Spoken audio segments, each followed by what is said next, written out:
Hey guys, how's it going? It's Roman. Wanted to come by today to answer or share one more really interesting little tidbit of information for one of my very favorite people, Mr. Nito Cuban. You may not have heard of him before, but I guarantee that a little bit of what he shares is going to resonate. So, what he practices is something called intentional congruence. Now, let me tell you a little bit about Nito.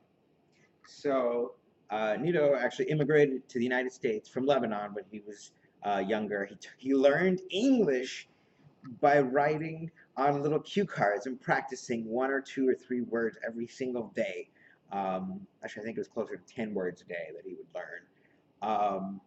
And now what he does is he's the president of High Point University, which is an extremely successful, rapidly growing university in North Carolina, where they teach people about entrepreneurship and about how to prepare them for success in business and in life, not just textbooks and the various subject matter. So they have a wide variety of different things there that are there to help prepare people for success. For example, they have a director of wow. So the object is how to get people to think wow when they come visit the campus, when they stay on the campus to get them the most of their opportunity. They do that in a lot of different ways. One of them, for example, when you pull up as a parent when you're visiting, there's a digital sign that greets you that says, hey, welcome parents, blah, blah, blah, blah, with a little welcome message for every single one. Also, there's an ice cream truck on campus. It just drives around and all the ice cream is free. They also have a steakhouse in the campus that costs the same amount as any other meal. The difference is they have to reserve, they have to dress appropriately, and the maitre d' is actually the professor and make sure that they know how to cut and use everything properly. So when they have a business meeting in the future, they know how to do it. What university, even at 70 grand at Harvard a year, is going to teach you that? So there's a difference when having an entrepreneur mentality meets, the traditional educational model. And so this is part of the wow. And that brings me to intentional congruence, where Nito isn't only the president of High Point.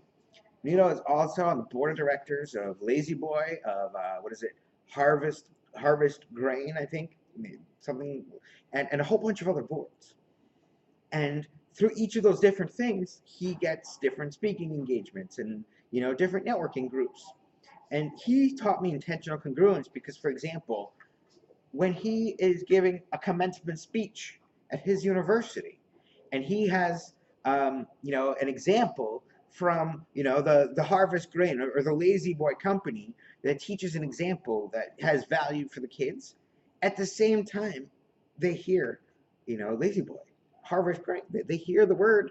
It increases their likability, their awareness, their possibility of doing business with it. So he's accomplishing one primary objective. He's the university president. He's delivering a speech, but simultaneously, he can promote Lazy Boy.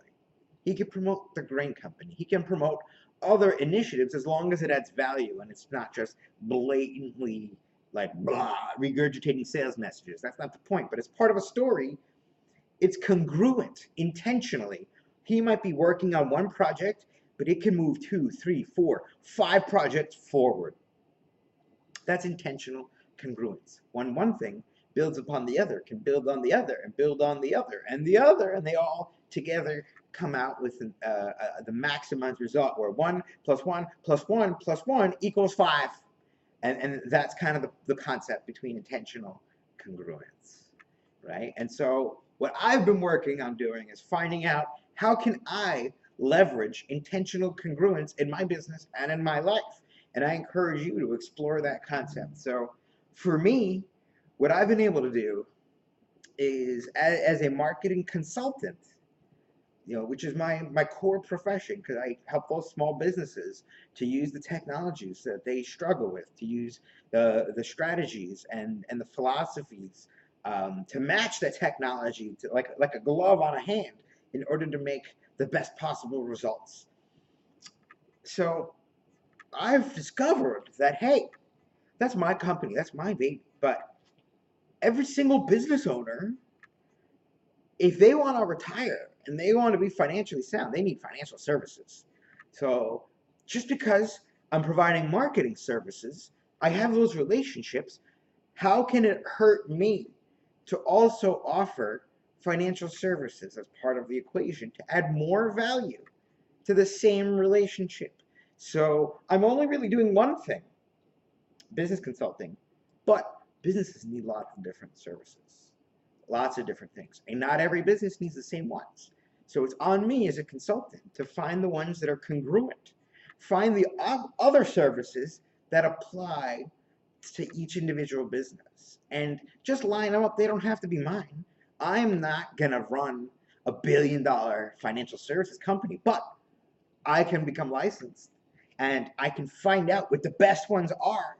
And when there's a client who has a need and it's appropriate, I can suggest for them to learn about it and discuss and find out after answering their questions if it makes sense for them. That's my degree of intentional congruence. It can apply differently to different businesses. So, what's your take?